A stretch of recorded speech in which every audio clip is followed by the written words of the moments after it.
Radyo ni Juan Networks, serving the interest of the Filipino people. Lungsod, ikaw ang maghukom. Mga higala, kumusta?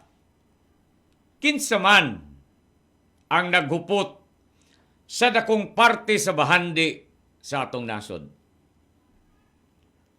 Kini nga pangutana, mo'y mo paklaro sa kahimtang ngano nga bisag unsaon nato og panglimbasog sa panginabuhi, wa mangyoy mabilin sa atong hago ug sa atong adlaw-adlaw nga pagbugtaw sa panginabuhian.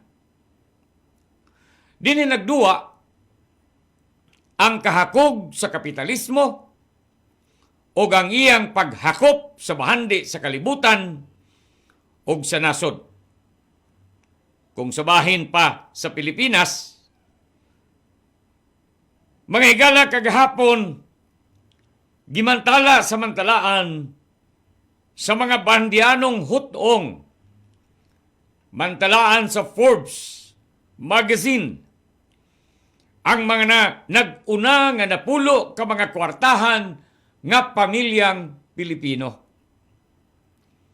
Sa Daily Inquirer report nga gisuwat ni Doris Dumlao Abadilla nga nagdala sa caption, "Poorer due to COVID-19, C family o ang pamilyang C still richest in the Philippines." Ang buti pasabot sa iyang caption nga miubos gamay ang bahandi nining mga tawhana tungod sa COVID-19, apan ang pamilyang C paghihapon ang pinakakwartahan sa Pilipinas. Tungod sa coronavirus or COVID-19 pandemic, pwedeng natapyasag gamay ang ilang bilyones kung ikumpara sa ilang kakwartahan ni atong miaging tuig, apan dinhin ining kalibutana. Matod sa article sa Inquirer, kini gihapon nga mga pamilya ang sapian sa Pilipinas. Ang ears sa namatay nga SM founder nga si Henry C. Sr. mo'y nagpabilin nga pinakadato sa Pilipinas nga adunay collective net worth estimated at 13.9 billion based sa 2020 Forbes Philippines Rich List. Ang ilahang kabtangan o bahandi ni kanaog gamay by $3.3 billion karong tuiga tungod sa COVID-19 pandemic. Nga maoy mi igo sa negosyo sa SM Group Property, ang ilahang retailing business o ang ilang banking business. Based sa latest Forbes list, ang top 10 richest in the Philippines, mao kining musunod. Number 1, ang siblings sa pamilya ni Henry C. o C. siblings nga dunay tinibuok nga kabtangan nga $13.9 billion. Dollars ang atong gihisgutan din eh. Number 2, si Manuel Villar nga dunay $5 billion. Ang iyang asawa, senador, ang iyang anak, sekretary sa Department of Public Works and Highway, ang iyang lain pang anak nga si Camille, may nakapangalan ng Camilla Homes, kongresista sa ilang distrito, ang igsoon, mayor, ang asawa ni Mark Villar, nga may sekretary sa Department of Public Works and Highway, mausab ang Undersecretary sa Department of Justice. siyaro o di maproteksyonan ng ilahang mga intereses. Number 2, og si Manuel Villar, ang number 2 nga billionaire na doon ay $5 billion. Ikatulo, si Enrique Razon Jr. Doon na siya kaptangan nga $4.3 billion. Ikaapat, Lance Gokongwei and siblings. Iya mga anak, pamilya. $4.1 billion. Ikalima, Jaime Subil de Ayala, $3.6 billion. Ikaunom, si Andrew Tan, $2.3 billion. Ang ikapito, si Lucio Tan, nga doon ay $2.2 billion. Ikawalo, si Ramon Ang, $2 billion ang kaptangan. Ikasyam, si Tony Tan Kat Yung, $1.9 billion. Ug ang ikanapulo, mao si Lucio and Susan Ko, $1.7 billion. Dunay total nga 32 nga nalista sa 2020 Forbes Philippine Rich List.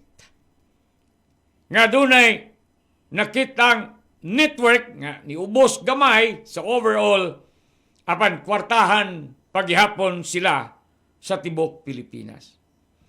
The list of 50 richest people sa atong nasod ni gamay kuno ang ilang bahandi by 22% to $60.6 billion kung ipunon tanan tungod sa kahimtang sa pandemic nga mo'y nag-drag down sa domestic economy sa Pilipinas sa unang recession nga nakita since 1998. Karon nibalik ang recession sa nasod tungod sa pandemic. Kini may nagmarka sa ika-13 katuig sa pamilyang C nga mo'y nagtap sa Forbes list. Di nang matag second generation sa C siblings. Namatay naman si Henry C. Sila si Teresita, Henry Jr., Hans, Herbert, Elizabeth, and Harley. Kining mga pangalana sa pamilyang C maoy nagbahin-bahin sa gibiyaan nga kaptangan sa ilang amahan. Matag usa kanila dunay individual fortune nga $2 billion. Di na kayo lisod, no? Binlan ka sa imong amahan og $2 billion each. Dollars? Di ba? Sukad 2017, ang Forbes list, wala na nag-include og mga pamilya di ng founder sa mga negosyo mamatay. Unless nga ang successors, mga kwartahan sab, nga mo'y maghimo sa cut-off individually sa matag kaso ingon niini. Ang mga inherited fortunes, gina-combine na o kini maoy ginabasihan sa Forbes magazine. Ang propiedad sa tycoon nga si Manuel Villar maoy nagbutang kaniya as second richest personality sa nasod. Bisan ug ang iyahang kaptangan ni hiyos gamay og $1.6 billion. to $5 billion na lang. Ang port and casino operator nga si Enrique Razon Jr. move or misaka og usa ka tikang ngadto sa ika numero 3 karong tuiga tungod sa iyang net worth nga $4.3 billion. Ibaba siya from 5.1 billion sa miagi. Ang banking moguls din naghangkon sa numero 12 ang sibling sa mga T. Doon ay $1.4 billion sa GT Capital and Metro Bank. Doon na siya net worth ni ubos by 46%. Samtang si Frederick D, ang number 37, nahimong mibaba by 46% to $190 million sa iyang shares sa Security Bank. Nikanaog siya by 52% sa milabay kung ikumpara sa milabay nga tuig. Laing kwartahan, fast food billionaire. Ini sige hanta anig unsa ni kining hangyo sa itong mga anak. Papalit ani nga pagkaon. Fast food billionaire nga si Tony Tan Cat Yung, tag-iya sa Jollibee Foods. Number 9, $1.9 billion. Nagsuffer gamay sa pandemic ang iyahang negosyo. May kanaog ang iyang kaptangan karong tuiga as fast food giant Jollibee Fast Food Corporation. Ngibaba tungod sa lockdown protocols. May kapalit ang tao. Ang net worth ni Tan Katyung ni kanaog by 37% ingon sa Forbes. Ang net worth ni Oscar Lopez, number 32, kinsa may nigunit sa majority stake sa TV network nga ABS-CBN. Itong bago lang kipasiradan. Almost katunga to $240 million human nga ang mga magbabalaod sa Pilipinas sa Kongreso niatong buwan sa Hulyo mibalibad sa pag-renew og laing 25 katuig nga broadcast license sa share sa ABS-CBN. Wadan siya close to 65% sa ilang value kung ikumpara sa milabayng tuig. Pero dato gihapon sila. Sa listahan sa napulo nga dunay mga kabtangang nisaka si Edgar Sia II, number 21, mao karon ang pinakadako nga gainer na COVID pero ganansya gihapon siya in both percentage and dollar terms. Si Sia dunay dugang kabtangan nga 300 million or 75% sa iyang net worth. Diin karon duna siya $700 million ang pagsaka sa iyahang kabtangan tungod sa iyang malampuson nga initial public offering sa iyang bagong venture Mary Mart Consumer Corporation niadtong Hunyo. Diyang ang lockdown mo ni pa kusog sa iyahang grocery sales. Ang duha ka mga bago nga nasa listahan naglangkob ni Lance Gokongwei ug sa iyahang mga anak. Din naa siya sa numero 4 nga dunay net worth 4.1 billion pesos. Dollars. Iyang gipulihan ng ilang amahan nga si John Gokongwei kinsa bag-o lang namatay niadtong buwan sa Nobyembre sa miaging tuig. Ang siyes sa mga gukongwi sa ilang kaptangan sa iyahang 5 ka mga igsoong babay nga si Faith, Hope, Lisa, Marcia o Rubina gukongwi. Ang kaptangan sa San Miguel Corporation nga si Eduardo Cojanco, bago lang namatay sa buwan sa Hunyo. Giinherit kini sa iyahang asawa nga si Soledad Open Cojanco. Rank number 16 nga dunay net worth $1.15 billion. Ang asawa ni Cojanco adunay share sa kaptangan. Kauban ang ilang mga anak nga sila si Carlos, Luisa, Margarita o si Mark Cojanco.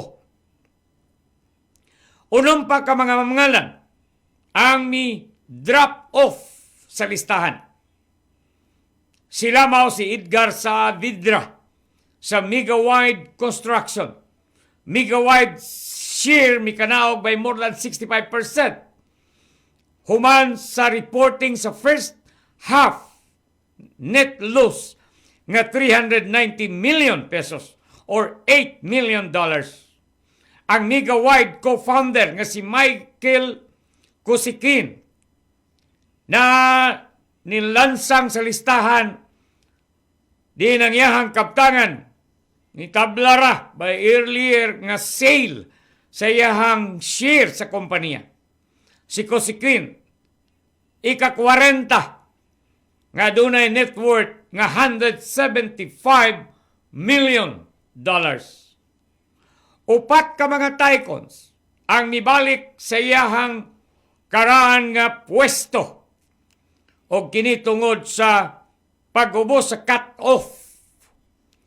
Din mi hagbong by 23% sa biaging tuig nga listahan to $100 million.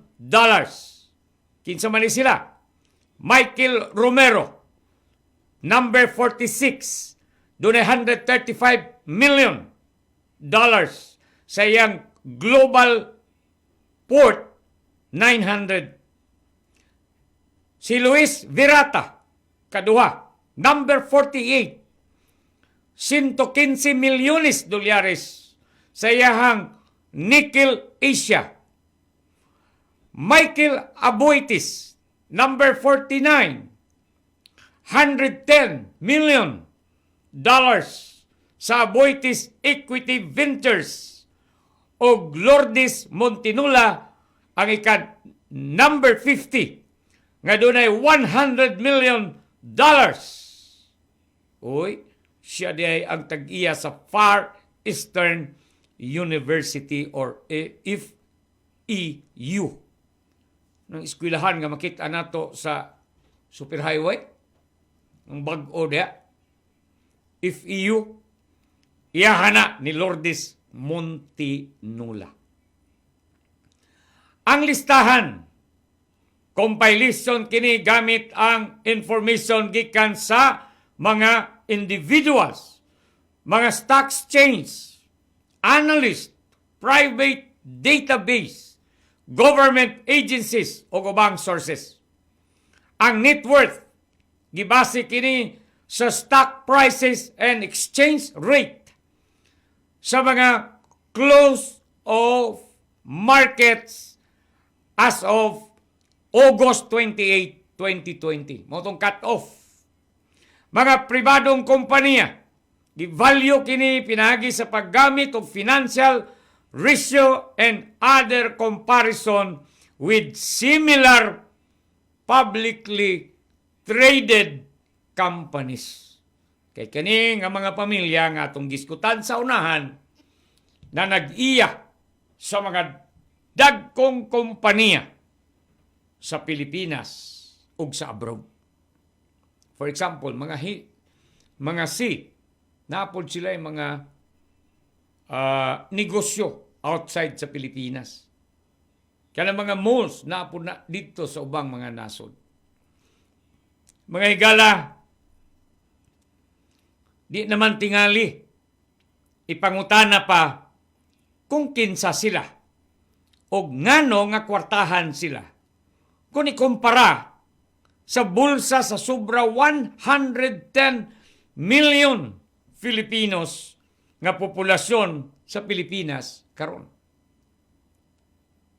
50 ra sila. No natoy best of 10. Top 10. Then the rest is top 50. Against 110 million Filipinos as of today. Kini nga mga apelyido, pabalik-balik naman nga naisgutan sa mga report sa Forbes magazine kada tuig. O kung doon na may mga kausaban, magkambyo-kambyo ra ang ranking o sa kadaghan sa ilang bahandi. Kinsa ba sila?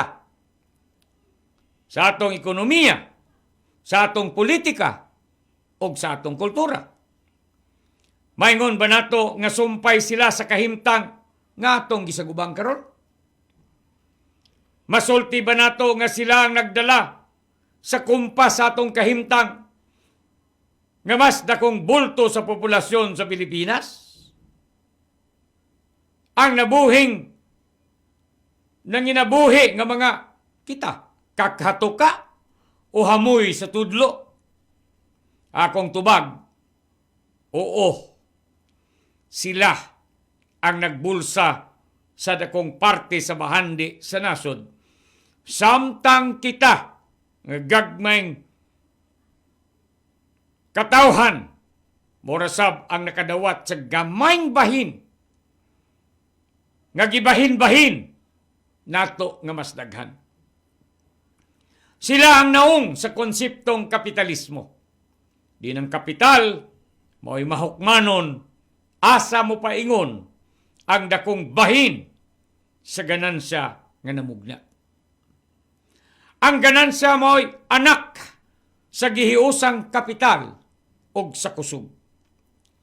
Ug tungod sa hutong, diin ang anaa sa taas nga hutong, ang nanag-iya sa kapital ug sa mga himan, mo'y dunay desisyon sa ganansya, samtang ang tugbang nga kusog, igo ra, tunulan o gamay nga parte sa ganansya.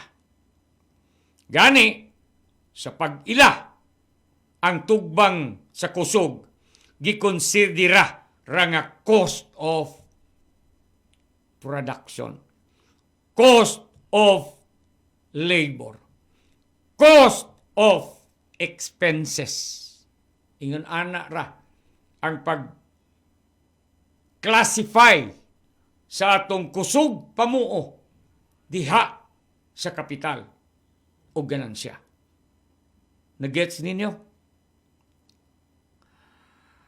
Dili pagani kabahin sa kapital ug kusog aron makaklaim og patas nga bahinay sa ganansya. Mga higala, napulo lang sila ka pamilya, 50 sa kinatibukan, pero subay sa pagtuon kung ipunon ang ilang mga bahandi, halos katunga sa bahandi sa nasod ang ilang gipanag-iyahan. Ba? Tungod sa ilang bahandi, gunit nila ang gahom sa politika ug sa ekonomiya. Kana ang marka, gahom sa politika, gahom sa ekonomiya sa atong nasod ang ilang gigunitan. Ang uban kanila, gunit ang gahom sa gobyerno nga mao'y nagdikta sa mga balaod nga nagprotekta sa ilang mga bahandi. So may classic example, the Villiers, number 2 sa tibok Pilipinas, naa sulod sa pangagamhanan. Ang uban nga mga naglingkod sa kagamahanan kabahin sa ilang kontrol aron gunitan ug padayon ang pagtimon sa interes pabor sa proteksyon sa ilang mga bahandi. Karon, balikan nato ang pangutana kaganina. Ngano man nga bisag unsaon nato og panglimbasog hamoy sa tudlo ug kakhatoka man gihapon ang atong kahimtang. Ang tubag tungod kay giangkon lang sa pipila kapamilya ang bahandi sa nasod ug konsabo ang mga langyawng interes nga nagkontrol sa kalibutan, ang bahandi kutobrang magbalhin-balhin sa pipila ka mga apelyido kada tuig nga magpublish ang Forbes magazine. Nabay mabag-o diha. Nabay Fernandez nga maapil dito. Nabay mga apelyedong palik nga pwedeng maapil diha. O Baruis ba?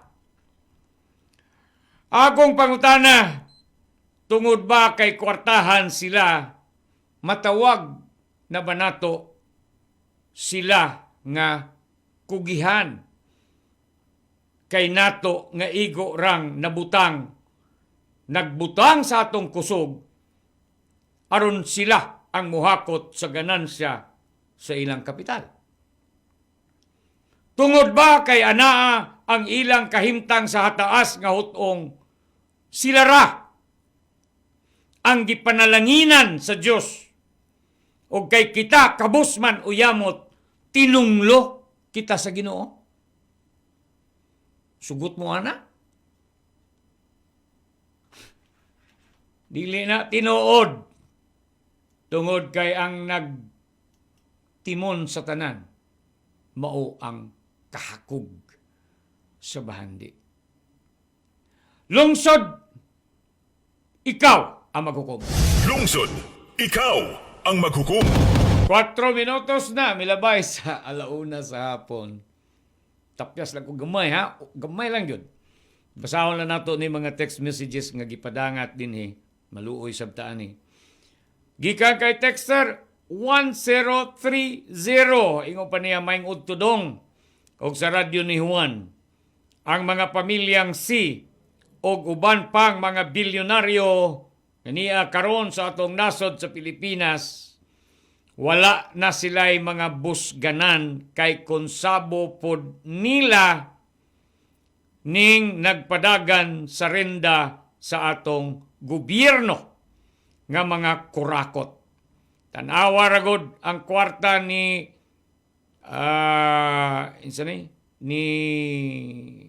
PhilHealth, kwarta sa PhilHealth, gikurakot pa, mayurang pangdauban ng klase nga mga tao. Si Miloy sa Del Norte. Thank you very much. By Miloy sa Del Norte. Gikan kang 0351. Ingon ba niya, Sir Dong, September 21, bagong gupit. Ginitan pa yun akong gupit. Ito, actually, napugos lagi kong pagupit o giun-ani. Okay ba akong gupit? Napugos kong pagupit o giun-ani kay diyang gihandusan sa barbero. Ingon ba siya, unsa man ni sir? Zero? Wa po ko kasabot unsay zero. Zero, kiskisan di ay? Iahak. Pagtanaw na ko, zero yun ay buhok. Awayan ako, ayusan na lang na ba? Kaya murag, di naman mabalik lang naputol ni mo buhok. Anyway, so murag itag, nag-armikat ani karon no? Riyan na may gupit ni Lorenzana. Okay. Kita na tong gupit. Pila pa'y edad ni mo, September 21, 1972. Ay, bata pa ko, 1972. Murag maupay pag grade 1, siguro na ako. Wala pa ko nag-eskwela. Pag-declare og martial law ni Marcos. wala pa ko nag-eskwela, but makahinumdum ko tungod kay nibuto ang akong papa. Pag uli niya sa balay, kisa ba itong murag Lopez man siguro versus Marcos? Kasi murag inana. Yan Lopez ba, nga tag-iya sa ABS-CBN. Pag uli sa akong papa, ang ilang gistoryahan, chismoso mo ko atong panahon, kadtong gikulata dito sa presinto kay wa mobuto kang Marcos. Gibukbok. 1972, morning declaration of martial law. No? Murag kadto ang last na election. Ganay na ingon ato nga nahitabo. Kadtong akong giingon kagahapon nga nakaabot pa ko 20 years good. Di ba? 20 years ang martial law. 85, 84. Napa ang 86 nag-eleksyon, gitanggal ang martial law before, kanang 80s na, no? Mga 83. 84 ba ito, gipatay si Ninoy Aquino. Pero ang mga Philippine Constabulary at that time, bagis pa kayo. Nagbutang og kining panahon to ni Kahulugan diri sa Davao. Kahulugan, kana si Kalida, mga sikat sa unang panahon diri sa syudad nga magbutang og mga checkpoint. PCINP pa to. Unya bastrokon ka og sayop kag tubag. 1972 second year na daw siya. Mas maguwang gyud ka sa ako aser. Second year at the time of ko eskwela, 1972. Wala pa eskwela. Og ambot ang mga Dutertards. Leksyon nga natun-an o history repeat itself. Unsay buot nga mensahe sa pagtaray ni Harry Roque. Unsa ni? Harry Roque spitting tulo laway. Image ni Duterte bahin sa EU, European Union warning of putol tax incentives on export due to human rights violation. 2021 budget plus state of calamity extension until next September. Diktador pagmando sa budget for insurgency and intel fund.